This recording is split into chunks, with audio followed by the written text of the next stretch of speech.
जय माता दी दोस्तों। माता रानी आप सभी पर अपनी कृपा दृष्टि बनाए रखे, ऐसी मैं आप सभी के लिए मंगल कामना करती हूँ। दोस्तों, आज घर घर की समस्या होगी कि बच्चे कहना नहीं मानते, किसी की सुनते नहीं हैं, जो अपने मन में आती है वो करते हैं। उसके पीछे कारण होता है आपके बच्चे की कुंडली का मंगल, शनि और सूर्य का खराब होना, या पीड़ित होना, या उनका पंचम भाव से दृष्टि संबंध बनाना, जिसकी वजह से बच्चे जिद्दी हो जाते हैं और सिर्फ अपनी करते हैं और माता पिता की नहीं सुनते हैं। तो आज का प्रयोग उन सभी माता पिता के लिए, अगर उनको भी अपने घर में ऐसी दिक्कत महसूस हो रही है कि बच्चा सिर्फ और सिर्फ अपनी करता है, आप लोगों की नहीं सुन रहा है, तो इस प्रयोग को आपको जरूर देखना चाहिए। इसके साथ ही पंचमी तिथि है, स्कंद माता की पूजा की जाती है। तो जिन महिलाओं को संतान की प्राप्ति नहीं हुई है, वो इस दिन विशेष रूप से माता स्कंद माता की पूजा प्रार्थना करती हैं, तो उन्हें भी संतान की प्राप्ति होती है। इसके साथ ही दोस्तों, अमृत की बूंद और जादुई अक्षर दूंगी, राहु काल और अभिजीत मुहूर्त का समय बताऊंगी, साथ में आपको लकी अंक देने वाली। मैं आपकी एस्ट्रोदोस्त अर्चना गुप्ता अपने ज्योतिष के चैनल पर आप सभी का हार्दिक स्वागत करती हूँ। दोस्तों, वीडियो शुरू करूँ उस सभी पहले आपसे कहना चाहूँगी, अगर आपने अब तक मेरे इस चैनल को सब्सक्राइब नहीं किया है तो प्लीज़ पहले चैनल को सब्सक्राइब कीजिए, साथ में बेल बटन को ऑल पर कर लीजिए, जिससे मेरे प्रतिदिन के वीडियोस समय से आपको मिलते रहे। दोस्तों, माता दुर्गा जो कि बुद्ध की देवी हैं, माता पार्वती के पुत्र कार्तिकेय, जिन्हें स्कंद भी कहा जाता है, पुराणों में वर्णित है, उन्हें स्कंद कहा जाता है, इसलिए माता पार्वती को स्कंद माता कहा जाता है। माता दुर्गा माता पार्वती के ही 9 रूप हैं। माता के इन 9 रूपों की पूजा होती है, जिसमें आपको माता के इन 9 रूपों के जरिए आपको जीवन का हर सुख प्राप्त होता है। तो पंचमी तिथि पर विशेष रूप से स्कंद माता की पूजा प्रार्थना करने से आपको अपने संतान का सुख प्राप्त होता है, संतान से सुख प्राप्त होता है, संतान का सुख प्राप्त होता है।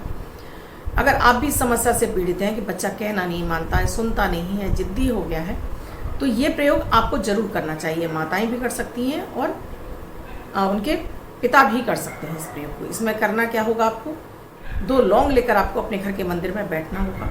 आप जो भी अपनी माता की आराधना करती हैं वो कर लीजिए। उसके बाद ये पहले आपको जल रखना होगा, अपने संकल्प लेना होगा आपको। पहले अपने ऊपर जल छिड़क लीजिए, अपने आसन पर जल छिड़क लीजिए, आचमन कर लीजिए, क्षेत्र के अधिपति देव को प्रणाम कर लीजिए, अनुमति ले लीजिए। उसके बाद अपना नाम, अपने पिता का नाम, अपना गोत्र, अगर आप पत्नियां कर रही हैं तो पति का नाम, पति का गोत्र, फिर अपने उस बच्चे का नाम जिसके जरिए आप करना चाहते हैं। आपके 2 बच्चे हैं, 3 बच्चे हैं, सबके नाम से वो बोल दीजिए। अब आपने अपनी मनोकामना बोलिए कि आप क्या चाहते हैं, और वो जल पृथ्वी पर छोड़ दिए। अगर आप एक बच्चे के लिए कर रहे हैं तो 2 लौंग रखेंगे, आप अपने ज़्यादा बच्चों के लिए कर रहे हैं तो उसी रेशियो में आपको लौंग रख लेनी है, माता को वो लौंग आपको अर्पित कर देनी है। अब आपको इस तरह से ये आपको मुद्रा जरूर बनानी है। बैठकर आप आसन पर बैठ जाइए, लाल कलर के आसन पर ये मुद्रा लगाइए, अंगूठा और तर्जनी। अंगूठा जो कि मंगल और शुक्र, और तर्जनी जो कि बुध और चंद्रमा, ये 4 ग्रह आपके ठीक हों। उसके लिए इसको लगाते हुए क्लीम मंत्र का जाप करिए माता के आगे। 108 बार क्लीम मंत्र का जाप कीजिए, और तब तक अपने ध्यान में अपने बच्चे का हंसता मुस्कुराता हुआ चेहरा देखिए, और ये भी इमेजिन करने की कोशिश कीजिए कि आप जो जो कहती जा रही हैं बच्चा आपका मानता चला जा रहा है। ये आप जब मंत्र का जाप मनी मन करिए, आंखों को बंद करके आप ये इमेजिन भी करिए। उसके बाद ये 2 लौंग उठाइए, अपने बच्चे को अफर्मेशन डालते हुए कि आपका बच्चा आप जो आप कह रहे हैं वो आपकी बात सुन रहा है, मान रहा है। लेकिन ऐसा भी नहीं है कि आप जायज़ मांग है आपकी तब तो ठीक है, आप नाजायज़ मांग भी अपने बच्चे से पूरा करवाना चाहते हैं तो दोस्तों वो गलत है। तो आप ये 2 लौंग बच्चे को पीस कर उसे खाने में डाल दीजिए। दूध में खा सकता हो या ऐसे ही वो खा सकता हो आपका बच्चा, तो ऐसे ही खिला दीजिए, नहीं तो उसके खाने में उसको पीस कर आप उसके खाने में भुरक कर उसको बच्चे को खिला दीजिए। ये लगातार प्रयोग आप 21 दिन लगातार करिए। नवरात्रि खत्म हो जाने के बाद भी इस प्रयोग को आप लगातार 21 दिन करिए। परिवर्तन आपको स्वयं दिखाई देने लगेगा, बच्चे के अंदर वो परिवर्तन आने लगेगा। क्योंकि बहुत बार जब ये नेगेटिव ग्रहों की प्रभाव बच्चे के मन मस्तिष्क पर आ जाता है, यानी चंद्रमा पीड़ित हो जाता है इस ग्रहों के प्रभाव से, तो बच्चा घर वालों की नहीं सुनता है, बाहर वालों की अधिक सुनता है। इस वजह से भी बच्चा भ्रमित होने लगता है, उसे सही मार्ग नहीं मिल रहा होता है। तो माता की कृपा से आप जो उसमें अफर्मेशन डाल रही हैं, उससे बच्चे की बुद्धि धीरे धीरे सही पटरी पर आना शुरू होगी। बच्चा समझ पाएगा कि वो जो अपने मम्मी पापा का कहना नहीं मान रहा है वो गलत है, और मनी मन वो आपको आदर सम्मान देना शुरू करो, आपकी बात मानने लगेगा।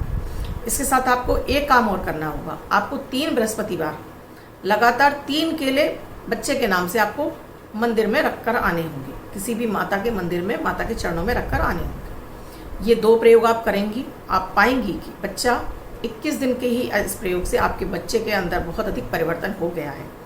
अब बच्चा मान लीजिए आपका घर से बाहर जाता है कहीं, तो 2 लौंग पर यही मंत्र पढ़कर इस 2 लौंग को बच्चे के पॉकेट में, पर्स में, कहीं भी आप रखवा दीजिए, जिससे कि बच्चे की सुरक्षा होती रहे और बच्चा बाहरी शक्तियों से बचा रहे। इसके अलावा जो स्त्रियां, महिलाएं संतान की प्राप्ति चाहती हैं, वो स्कंद माता के मंत्र ओम स्कंद मात्रे नमः, इस मंत्र की कम से कम 3 माला जाप करें। केले का भोग माता को लगाने के बाद ये केले छोटे छोटे बच्चों में, माता के स्वरूप बच्चे होते हैं जो छोटे, चाहे लड़कियां हों चाहे लड़के हों, इनमें वो वितरित करें। उसके बाद से माता से प्रार्थना करती रहें लगातार। ये प्रयोग आपको, अभी तो आपको स्कंद माता यानी कि आपने पंचमी तिथि को किया है, उसके बाद माता के नवरात्रे में आप हर माता के हर रूप की पूजा कीजिए, हर रूप में माता से प्रार्थना करिए अपनी संतान प्राप्ति के लिए। देखिए, इस नवदुर्गे में जैसे जैसे आप प्रतिदिन की पूजा करती जाएंगी, आपके वो अटके बिगड़े काम, आपकी संतान प्राप्ति की इच्छा जरूर पूरी होगी। अब मेरे अमृत की बूंद और जादुई अक्षर जो कि 9 ग्रहों पर आधारित होते हैं, इसमें ना तो अपनी राशि देखने की आवश्यकता होती है, न लग्न। इन्हें किसी भी राशि का व्यक्ति, किसी भी लग्न का व्यक्ति, किसी भी देश का व्यक्ति, किसी भी धर्म का व्यक्ति और किसी भी उम्र का व्यक्ति करके शुभता प्राप्त कर सकता है। सबसे पहले ये आपके चंद्रमा को मजबूत करते हैं, मानसिक तनाव को दूर करते हैं और आपको क्लीन करते हैं, इम्यूनिटी को बूस्ट करते हैं, साथ में आपके भाग्य के मार्ग को खोलना शुरू करते हैं। अटके बिगड़े काम आपके बनने लगते हैं। आप स्वयं करें, परिवार के सभी सदस्यों को कराएंगे तो इनका लाभ आपको जल्दी दिखाई देने लगेगा। 6 अप्रैल 2022 दिन बुधवार। आज का राहु काल है दोपहर में 12:22 से 1:55 तक। इस समय आपको कोई भी शुभ नया कार्यक्रम नहीं करना चाहिए। आज अभिजीत मुहूर्त का कोई समय नहीं है दोस्तों। आज की अमृत बूंद में आपको 3 केले माता को अर्पित करने हैं। उसके बाद आप इसको छोटे छोटे बच्चों में, कन्याओं में, या आपको बच्चे लड़के भी मिल जाते हैं, बांट दीजिए। आज का जादुई अक्षर है फल वाला फा। इस फा शब्द को रेड कलर के पेन से लेफ्ट हैंड पर कहीं भी लिखकर छोड़ दीजिए, 24 घंटे तक लिखा रहने दीजिए। दूसरे दिन आप नहाएंगे, धुल जाएगा। मैं आपको नया शब्द देती हूँ, आप इसको फिर से लिख सकते हैं। आप इसको अपने हाथ पर नहीं लिखना चाहते हैं, छोटी सफ़ेद कागज़ की चिट लीजिए, रेड कलर के पेन से लिखिए, फोल्ड करके अपने पास रखिए, 24 घंटे तक साथ रखिए। दूसरे दिन फाड़ कर किसी पेड़ की जड़ में छोड़ दीजिए। अब जिनका बर्थडे या मैरिज एनिवर्सरी है, उनका ये वर्ष शुभ हो, ऐसी मैं आप सभी के लिए मंगल कामना करती हूँ। वो बच्चे, महिला, पुरुष जिनका बर्थडे है, वो पति पत्नी जिनकी मैरिज एनिवर्सरी है, किसी भी वर्ष में आपकी बर्थडे या मैरिज एनिवर्सरी है, वो इस प्रयोग को करेंगे। व्हाइट कलर के पेपर पर रेड कलर से 7 नंबर लिखेंगे, यानी 7 का अंक लिखेंगे, फोल्ड करके अपने पास रखेंगे, तो ये अंक आपको वर्ष वर्ष उत्तर प्रदान करता रहेगा। दोस्तों, आप भी किसी समस्या से जूझ रहे हैं, निदान नहीं मिल रहा है, तो एक बार कुंडली का विश्लेषण कराइए। स्क्रीन पे साथ में डिस्क्रिप्शन बॉक्स में मेरा नंबर है 8077506510। इस नंबर पर आप कॉल या मैसेज के द्वारा प्रोसीजर जान सकते हैं। अपॉइंटमेंट के लिए या पेड सुविधाएं आपको फीस देनी होती है। दोस्तों, वीडियो अच्छा लगा हो तो लाइक, शेयर, सब्सक्राइब जरूर कर दीजिए। कमेंट में जय माता दी, राधे राधे अवश्य लिख दीजिए।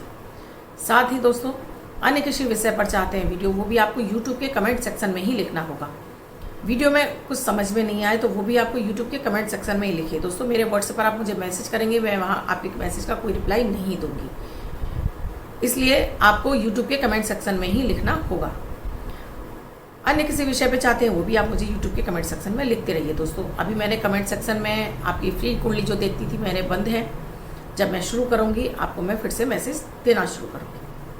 धन्यवाद दोस्तों, मैं कल फिर मिलूंगी अपनी अमृत की बूंद और जादुई अक्षर के साथ।